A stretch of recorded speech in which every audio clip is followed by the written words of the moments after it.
One of the things that we get a lot of requests for is to kind of go through the procedure on how we break down a lake, especially a new lake. And we have a lot of lakes around that I haven't fished for 10, 15 years. And it was before we had the good electronics. So it's kind of fun to go back, explore, and find that new stuff off the shore. We really depend on our Humminbird Mega units. And I'm just gonna kind of go through the steps here, pull out to a lake. And a lot of our lakes are in that, 400 to 700 acres, so it's manageable. I mean, you can spend 2 to 3 hours and basically unlock the entire lake. So well worth the time to get out there and do that. Our lakes are pretty small, so the first thing I'm gonna do is just pull up to the first point of bulrushes and start scanning. Here's a nice sand strip we just found. Lots of coontail. You can see another one right here, a pocket of sand inside the weeds.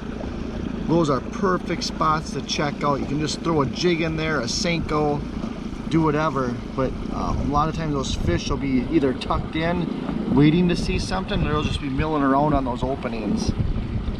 If you can try and keep your boat speed around that 4 to 5 miles an hour, it doesn't take long on a 500 to 600 acre lake to cover almost everything out there, main lake and offshore stuff you see. Just went over a point here and we got a lot of scattered rock, a few thicker little spots of it. Definitely something on this lake that we're rescanning to check out, and I had no idea that was there before I got my side imaging units. Like I say, the last time I was out on this lake was years ago before I had that. One thing you find out really quick on our small northern lakes is there's a lot of nothing on them. You can go for a long ways without seeing much, but once you find it, that is the key. That's the stuff that a lot of people overlook because they don't want to put the time into scanning. Once I saw those couple patches of rocks laying out here, it's going this way, so we should be coming up on some more. So I just go back and forth, cover that area, scatter out some waypoints so I can kind of see the lay of the land as I pull up to it to actually fish it.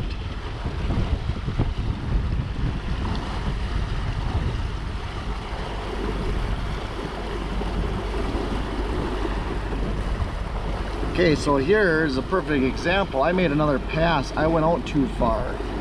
So I know that I either got to come in between those or it ends pretty close to that waypoint I laid out. You can see that my rings here are 60 feet and 120 feet. You can see how I'm cutting in between those lines now. And then we jump over here and yep, we can see the edge of those rocks. And all I'm going to do, since I have that 360, so when I start fishing I can see it, is I'm going to lay one waypoint right in the middle there.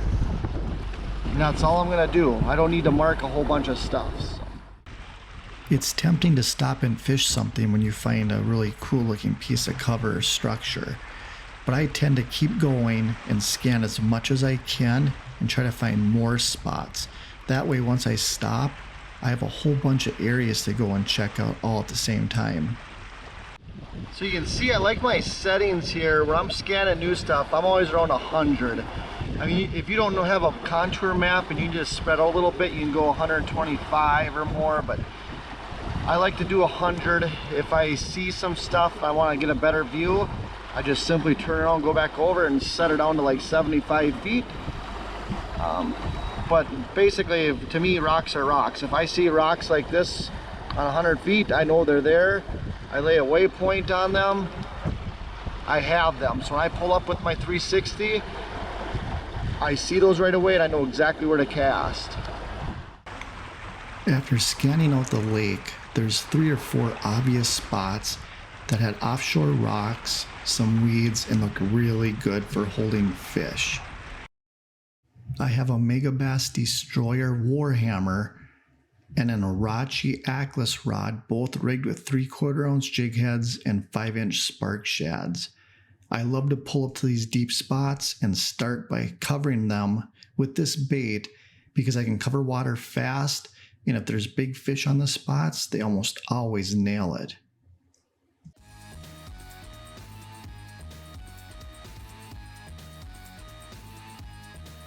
I always play the wind when I'm fishing these offshore spots. It's super easy to pull up there, hit spot lock on the Ultrex, and let it do all the work for you, so I can keep an eye on my graphs and then pick that cover apart. And here all I'm doing is just casting that 3/4 ounce jig and Spark Shad out past the cover and then slowly dragging it back in again. And you'll see I hit the rocks, I'm kind of stuck, and I kind of bounce it off that rock. And then right after that, I get hammered by a bass. It feels like a pretty decent one. Not bad for the first cast on our spot that we found by scanning.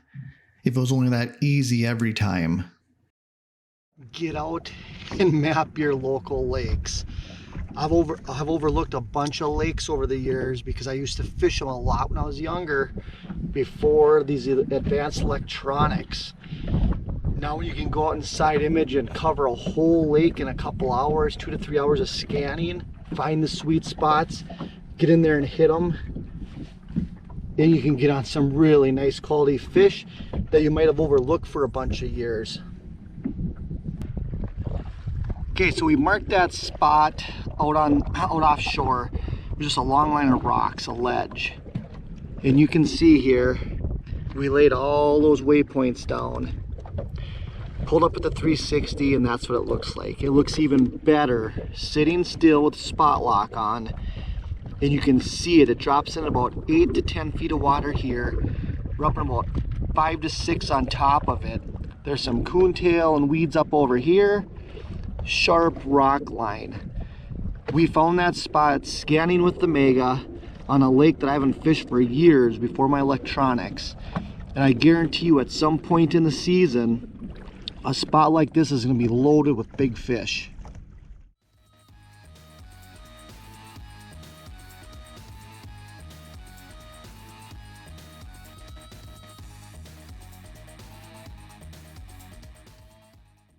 After I cover that spot with a big jig, I always like to finish up with a finesse presentation.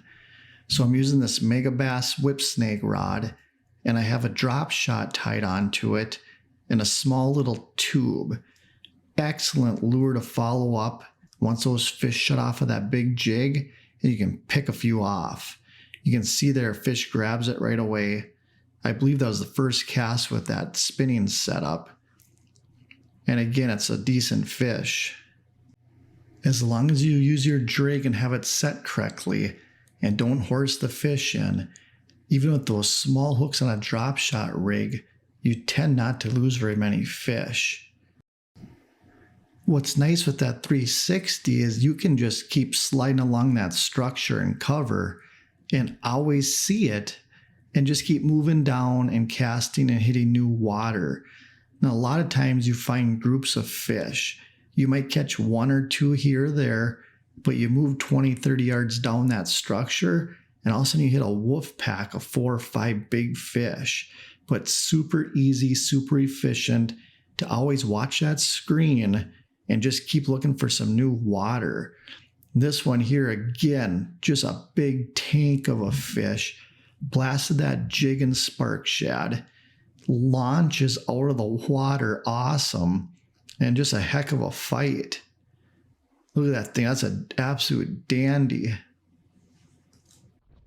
Scanning new water pays big dividends over and over and over once you find the sweet spots on a lake. Look at that fish. And these big fish are chomping on offshore structure that you find with your Humminbird Mega Imaging.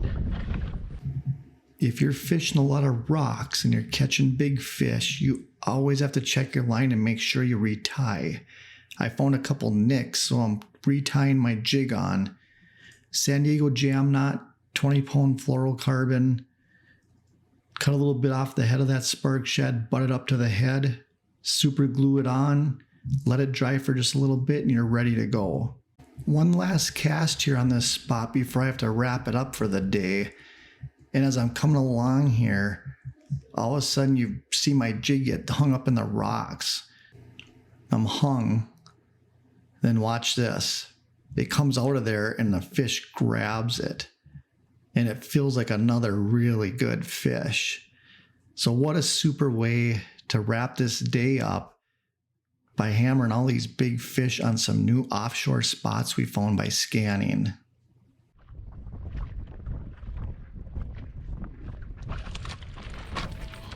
The new sweet spot just keeps putting out fish after fish, high quality. The next time I'm trying to figure out which lake to go to, I'm going to try to look back and pick some lakes that I haven't been to for a very long time, just like this one. It was such a rewarding experience to go out and scan for a few hours, and by doing that, find a couple of sweet spots and go out there and just pound some really nice fish.